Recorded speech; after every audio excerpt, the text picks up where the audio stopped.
trip to the Manchester City Academy had everything you could expect from a mini derby and a little more.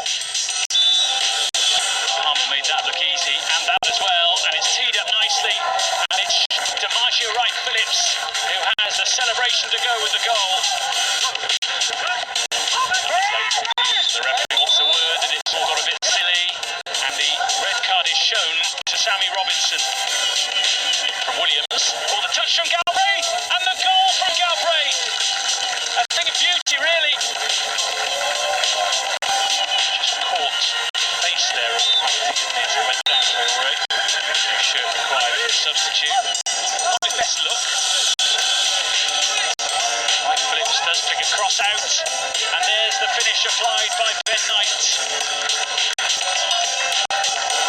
Ball down goes Devine. It's a penalty. Levitt makes no mistake. The end of a mini Manchester derby that had a little bit of everything. Yeah, it's the fixture in the calendar that we always look forward to at whatever level it's played. Always keenly contested, always a battle right to the end.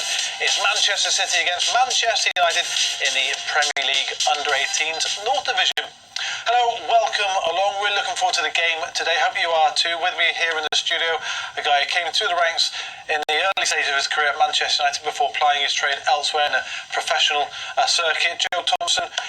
Joe, the mini derby is an excellent watch, isn't it? We've seen some fascinating battles over the years. There always seems to be something going on in this game.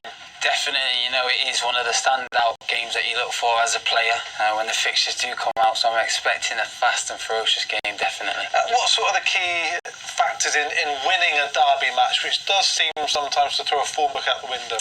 It's a battle first and foremost, you know. I'm expecting the first 15 to 20 minutes to be, you know, high tempo, lots of pressing, plenty of mistakes. I suppose it's who then controls the game from then on. So who settles down first? Yeah, and a great experience for both sets of players, of course, in their journey to becoming professional footballers. Okay, to take you through the team news and all of the match action, it's our commentary duo of Arthur Alberson and Tim Long. There's been plenty of disruption at this level, with so many gaining early promotion to the under-23s, but the reserves don't play again until after the international break. That means Ted Mengi and Reece Devine return to shore up a porous defence. Hannibal Mejbri and Anthony Alanga start as well. Alanga has 6 goals in 6 games at this level this season. It's a young and exciting forward line with Dylan Hogewerth and Shortire as well. As for City's biggest threats, Cole Palmer is their top scorer with 10 goals this season, 8 in just 6 games in the league. James McAtee has a superb 6 goals and 5 assists in 8 league games. And on the bench, DiMaggio Wright-Phillips, the son of Sean and the grandson of Ian Wright, has scored in the last 2.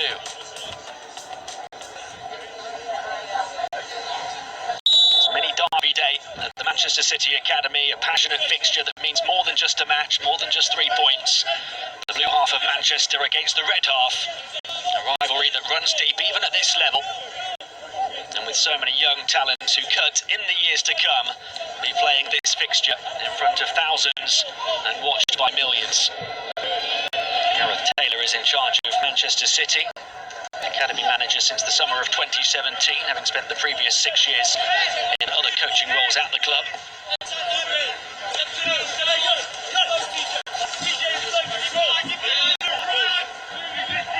Shortire defending, blocking the cross. Manchester City win the corner. Yeah, he's done well there, tracking back Shortire. The Dozy looks as if he's got a nice touch on his left-hand side, looks as if he's cut inside as well. That's this time he goes to the dead ball line, but Shortire was up to the task to get back, help out. City take the corner short. Get the cross in now though. There's a queue of players at the back post, and it's prodded and deflected just over the top of the crossbar. Yeah, very similar to an incident that United's first team had the other night, a little bit further out though. It's ricocheting up and going in the net. Somebody's got to put the boot through it and clear the lines there.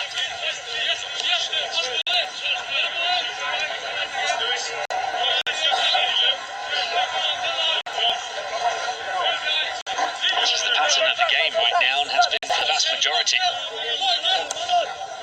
City possession, but possession that has been nullified. Olsen Espran trying to change that, slipping it into McAtee. He's hung on to the back post. Divine touching it away. Dangerous touch it was. And called wide. And off the post, in fact. By number 6, Alex Robertson. From our angle, like it was going wide, but it curled back in, and the play goes on. u18s. Hung it again to the back post. Again, it comes back into a dangerous area, but Mesbury was helping out defensively, and United able to clear their lines. Sometimes that's what you've got to do, just somebody put their boot through the ball, get all their bodies out of the box.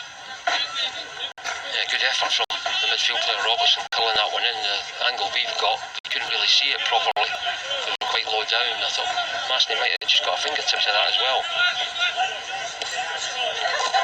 This is all Manchester United to try and keep City pegged back.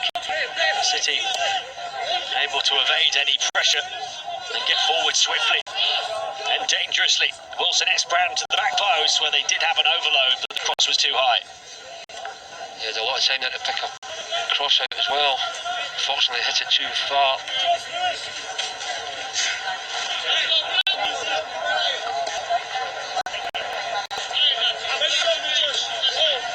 Out to Baker. He's giving it away. Chance to turn for Palmer. They're arriving on the far side as well. First time volley stopped by Masney. He's been far busier, the two keepers. Masney had to be alert there. Manchester United needing their goalkeeper right now. Needing to maintain their focus and concentration. As City prod and probe again. Slip back in, City on the attack again. Fantastic defending that was. Danger still not away though. And over the top of the crossbar from McAtee. Again, Fish getting an important block on that. He's had to do that a few times in this game. They've just got to dig in, as we said before, United, and try and force their way into City's half. It's a difficult game for the strikers today, up front for United, the front players. Chasing back and tackling rather than having shots and headers at goals. Here he goes again, Edozie. To find spaces in this watertight United defence. It remains tight. Just got to try and get a challenge in a little bit further up the field. Don't allow him to get the ball out of his feet and running at you, because once he gets over that 18-yard line, you've got a problem.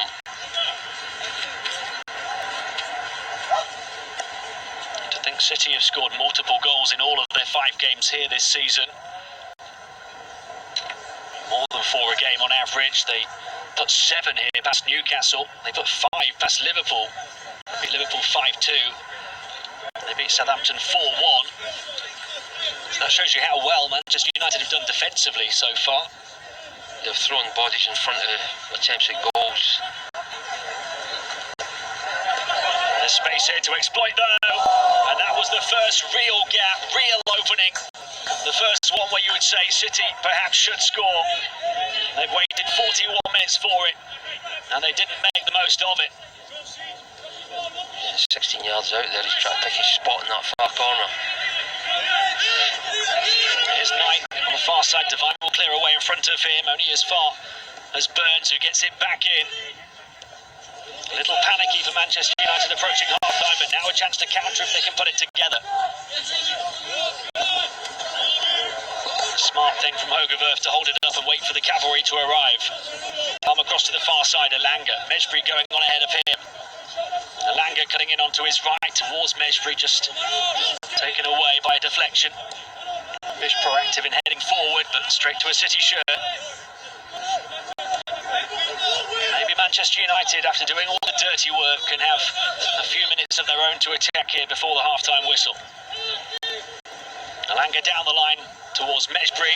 Burns putting in a challenge. Mesbury got caught again. Not sure what the referee's given. Yeah, he wasn't favourite there to win that ball.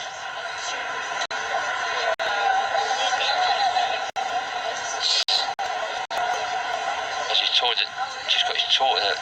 Yeah, strong challenge coming in from Burns there.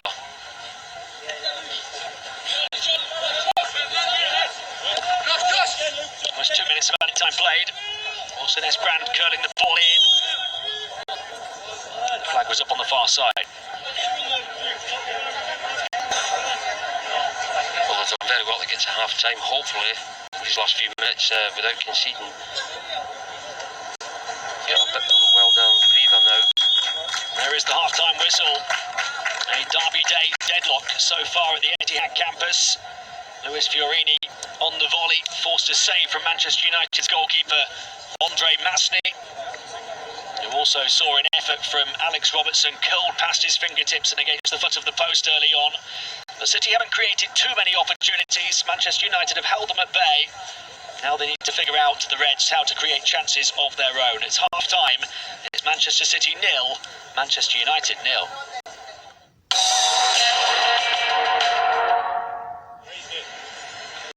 We are ready to go for the start of the second half.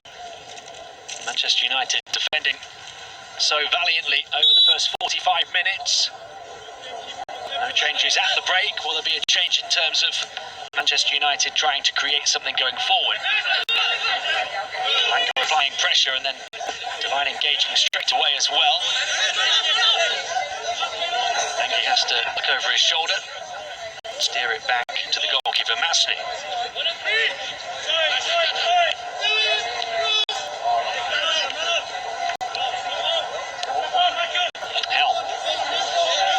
Already a real purpose about Manchester United here, to try and get forward and get on the ball. They were chasing shadows for much of the opening half. Devine down the line, Elanga with a bit of space now. Devine, look at the burst to get to the edge of the box and to put it back into a really good area. And it's a deadly, clinical start to the second half for Manchester United. Hannibal Mejbri guides it into the bottom corner. Derby Day deadlock broken. And with these two attacks, it was never going to take too long. Manchester United draw first blood. Fantastic finish, he just passed that into the net really. Good build-up play on this side again. It's Devine linking up well with Elanga. Devine continuing his run. Great ball in, low, and that's a great finish. Not went for power, just went for placement in the corner. Giving Bazuna no chance. Neil Ryan's been talking about how proud he is of so many of his players already stepping up to the 23s, the likes of Devine, Mengi and Elanga. Says it's taken them so much closer to first-team football, playing against seniors, in front of crowds, under floodlights. There they come forward, looking to light this game up, but after doing all of the hard work, he didn't quite catch it the way he wanted to, Shortire. Lovely piece of passing movement there. Hugenwerf's back heel caught everybody out in the City defence. Shot, I just couldn't get enough power in that shot. To this stage of the game, isn't it, where you reap the rewards for all of that hard, dirty defensive work. City have to come forward more. United may have more opportunities to attack themselves. It's a fine balancing act.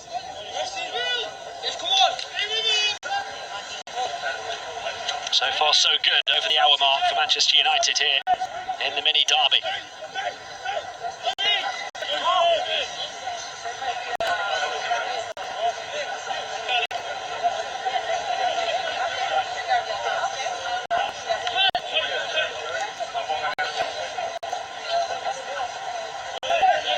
Trying to squeeze it down the line. Wilson Esbrand wins it. Shortire wanted a foul, given away by City though.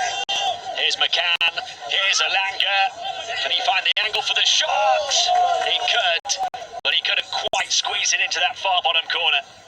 He could have rolled it back to McCann there, who maybe had a shot the whole width of the goals to aim it, but we've seen Elanga score from that position many a time over the last couple of seasons. Just couldn't get enough bend on it. That's just what I was talking about though, in terms of the game opening up a bit more now. There's definitely been more space for Manchester United to try and exploit. They're getting that opening goal, as you would expect.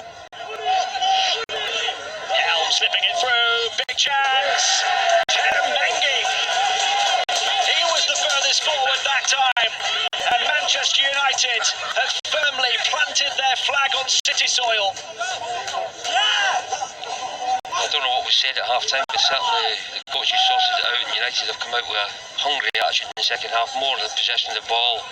Helm nicking it to Menji and finished like a striker.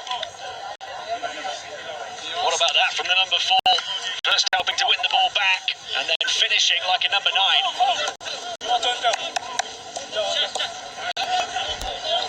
Around about 20 minutes to go with added time. Vega down the line. Short tire.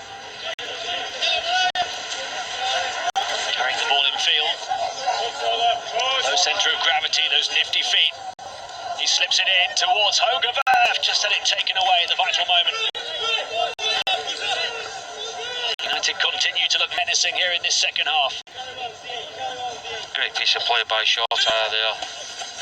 Slotting it to Hugenberg, two of the smallest players in the pitch.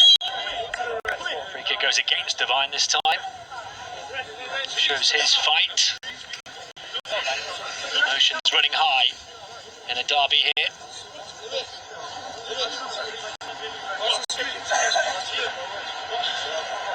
Yeah, just robbed at the vital seconds of just getting his shot away, Hugenberg. Cannon, Helm in the middle of the park have seen a lot more of the ball in the second half. Obviously that's contributed to United getting the upper hand as well. First half they were chasing a lot in midfield. Seen more of the ball though this half. The game in effect is still on a knife's edge because if City score soon, then you wouldn't bet against them going and getting a second, really applying the pressure to Neil Ryan's team. As long as United can keep the ball and keep their composure, let those seconds tick away. They're on to the biggest 3 points of their season, but they're going to have to work even harder for them. Knocked over the top by the substitute, Liam Delap. An uncharacteristic breakdown in the Manchester United defence. And right out of the blue, quite literally, Manchester City back in the game. He's done well to win the ball himself there, really, and lovely finish. Just as I was saying, the game was on a knife's edge because if that happened, it might start to resemble a very different game. United have to brace themselves though for another City attack. Fish momentarily caught out of position, and then Masney caught out of his goal, somehow coming up with the save. Fantastic tackle to start that one. I think it was Masney got his foot to that. And then from point blank he's managed to get himself alert again and save it.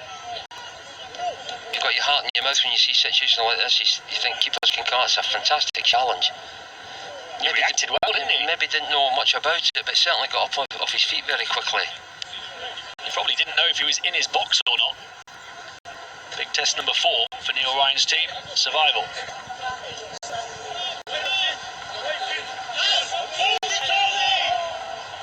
Forward again, and Betty Tavu from centre-back. He's gone on into the penalty area. All hands to the pump for City on attack as well. They may as well throw everybody in there now. Swing and a miss for United. Might break kindly for Delap. Just taken away from him as he looked to pull the trigger. Fiorini forward. Here's Palmer to try and cut one. Masney pushes away and into a good area as well. Yeah, good save there. He's had time to assess that. Palmer curling with his left foot. Orson Esbrand going down the line. On further and a chance to turn down the edge of the Manchester United penalty area again. Across the face of goal, and how about the challenge of Bjorn Hardley? Fantastic clearance from the young substitute Hardley coming on. Could have hit that in his own net, got his right foot wrapped round it. Facing his own goal, with Masney stranded at his near post. No room for error. Back there covering is Hardley. He got wiped out. Surely that's a free kick for United. It's not being given. Egan Riley. Final seconds of the 4 added minutes. Here's White Phillips sliding in across goal and steered away from inside the 6-yard box. And there it is. Manchester United become the first away side to win here this season. Their first win in the Under-18s Premier League since City moved to the Etihad. And they put City's 5-game